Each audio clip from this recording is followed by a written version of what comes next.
এই অঞ্চলের নিরাপত্তা নিশ্চিত করতে পারে একমাত্র শতভাগ সিসি ক্যামেরা। আমি যদি সেখানে নির্বাচিত হই 100 দিনের মধ্যে মোহাম্মদপুর, আদাবর, শেরেবাংলা নগরের প্রত্যেকটা পয়েন্টে শতভাগ সিসি ক্যামেরা স্থাপন নিশ্চিত করবে ইনশাআল্লাহ। আসসালামু আলাইকুম রহমতুল্লাহ। প্রিয় মোহাম্মদপুর, আদাবর, শেরেবাংলা নগরবাসী, আপনাদের সবাইকে জানাই সালাম ও শুভেচ্ছা। আসছে জাতীয় সংসদ নির্বাচনে ঢাকা 13 আসনে জাতীয় নাগরিক পার্টির পক্ষ থেকে আমি আকরাম হোসাইন CF আপনাদের এখানে নির্বাচন করছি। আপনারা জানেন মোহাম্মদপুর, আদাবর, শেরেবাংলা নগরের সবচেয়ে বড় ক্রাইসিস হচ্ছে নিরাপত্তা। সেখানে দিনে দুপুরে মানুষ খুন হয়ে যায়। সেখানে সন্ধ্যার পর অনেকগুলো জায়গা রয়েছে, সেই জায়গাতে অন্য অঞ্চল থেকে CNG পাঠাও উবারের ড্রাইভাররা তারাও সেখানে আসতে ভয় পায় শুধুমাত্র নিরাপত্তার কারণে। আমরা যেখানে বাস করি ঢাকা শহরের মানুষ এই অঞ্চলকে সবচেয়ে অনিরাপদ জায়গা মনে করে। আমরা যারা বসবাস করি তারাও এই জায়গাতে সবচেয়ে অনিরাপদ থাকি। আমরা রাস্তায় যখন চলাফেরা করি আমাদের কেউ যদি ছিনতাইয়ের শিকার হয় কিংবা কোন হামলার শিকার হয়, ইভটিজিং এর শিকার হয়, সেটাকে কিন্তু ট্রেস করা যায় না, যে জন্য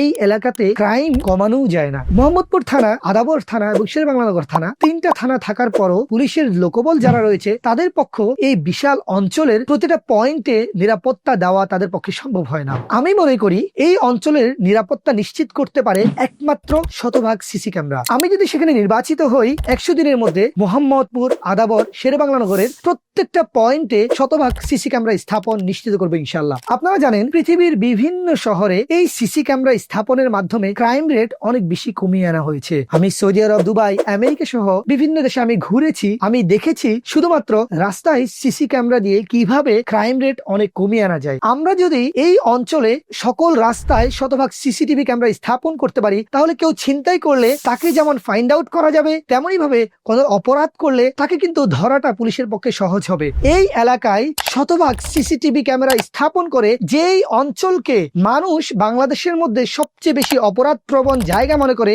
সেই অঞ্চলকে, সেই জায়গাকে আমি বাংলাদেশের নাম্বার 1 নিরাপদ জায়গা হিসেবে গড়ে তুলব ইনশাআল্লাহ। আমি আপনাদের দোয়া চাই, আমি আপনাদের সমর্থন চাই। আপনারা আমাকে বুদ্ধি দিয়ে, পরামর্শ দিয়ে আমাদের পাশে থাকবেন, নাগরিক পার্টির পাশে থাকবেন, NCPর পাশে থাকবেন।